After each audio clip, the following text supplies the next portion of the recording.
Coucou à vous, j'espère que vous allez tous bien. Je suis heureuse de vous retrouver pour une nouvelle recette. Pour cette recette, on aura besoin d'un demi-oignon. On aura aussi besoin d'un tout petit gingembre, donc un peu de gingembre. On aura besoin de 2 gousses d'ail. On aura aussi besoin de un quart de cuillère à thé de graines d'anis. On va tout mixer et après, on va passer à la prochaine étape. Ici, j'ai utilisé un peu d'eau pour mixer le mélange. C'est important vraiment pour cette recette de mesurer votre eau. Donc par la suite, je vous dirai combien j'ai utilisé. Dans un grand bol, j'ajoute 3 tasses de farine de blé. À cela, je vais ajouter une cuillère à thé de sel. Je vais aussi ajouter une cuillère à thé de levure boulangère. Alors, la levure que moi j'utilise, c'est instantané, donc je peux l'ajouter directement dans la farine. Si vous n'avez pas ça, vous pouvez ajouter votre levure dans un peu d'eau tiède et le laisser, je pense, 10 minutes et après l'ajouter au mélange.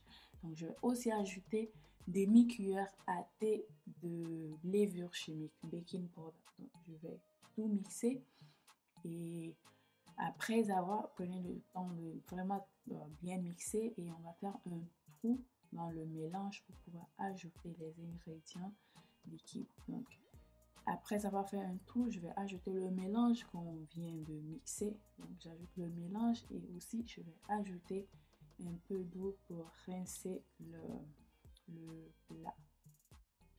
Donc au total, j'ai utilisé 1,5 tasse d'eau. Comme je l'avais mentionné, c'est important de mesurer votre eau pour que cette recette ça réussisse. Donc utilisez la même tasse que vous avez utilisée pour mesurer votre farine pour mesurer l'eau aussi. Et après avoir ajouté le mélange liquide, j'ajoute de l'eau un peu graduellement parce que souvent ça me prend, lorsque je fais ça auparavant, souvent ça me prend 1,5 tasse. Souvent je dois ajouter une cuillère à soupe de plus, donc ça dépend. Donc souvent j'ajoute une cuillère à soupe de plus, souvent j'ajoute de moins, donc ça dépend de vous, mais ça ne serait pas trop, ça ne serait pas plus de 1,5 tasse avec quelques cuillères. Donc c'est important. Donc après, c'est aussi important de bien travailler votre pâte. Si vous ne travaillez pas bien votre pâte ne va pas gonfler après. Donc, il faut bien la travailler. Vous pouvez aussi utiliser une spatule pour la pâte comme je le fais ici. C'est facile avec la spatule, faire comme vous préparez la pâte et ça va vraiment vous aider.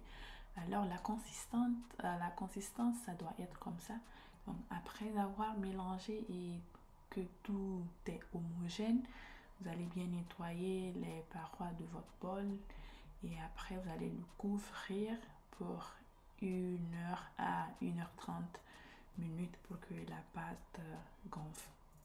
C'est aussi important de laisser votre pâte dans un endroit chaud pour que ce processus ça marche bien. Donc après 1h15, ma pâte est déjà gonflée et c'est comme ça que votre pâte ça doit être lorsque vous laissez. Vous voyez de l'air dedans, donc ça doit être comme ça et puis les petites bulles en haut. Donc maintenant on va passer à la friture. On va frire nos beignets. Donc on va faire chauffer un peu d'huile, assez d'huile et on va attendre que ce soit très chaud avant d'ajouter nos beignets. Donc en ajoutant les beignets, assurez-vous de mettre votre pouce dedans pour faire un petit trou. Donc c'est un peu compliqué. Jusqu'à présent, j'ai un peu de la misère à le faire moi-même, mais vous allez y arriver.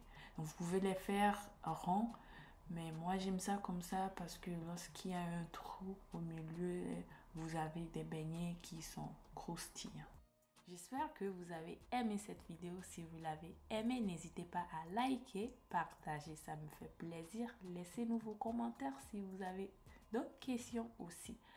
Alors, j'allais revenir dessus la raison pour laquelle j'ai ajouté du baking powder, de la levure chimique avec la levure boulangère en même temps. C'est pour que les beignets ne soient pas trop durs.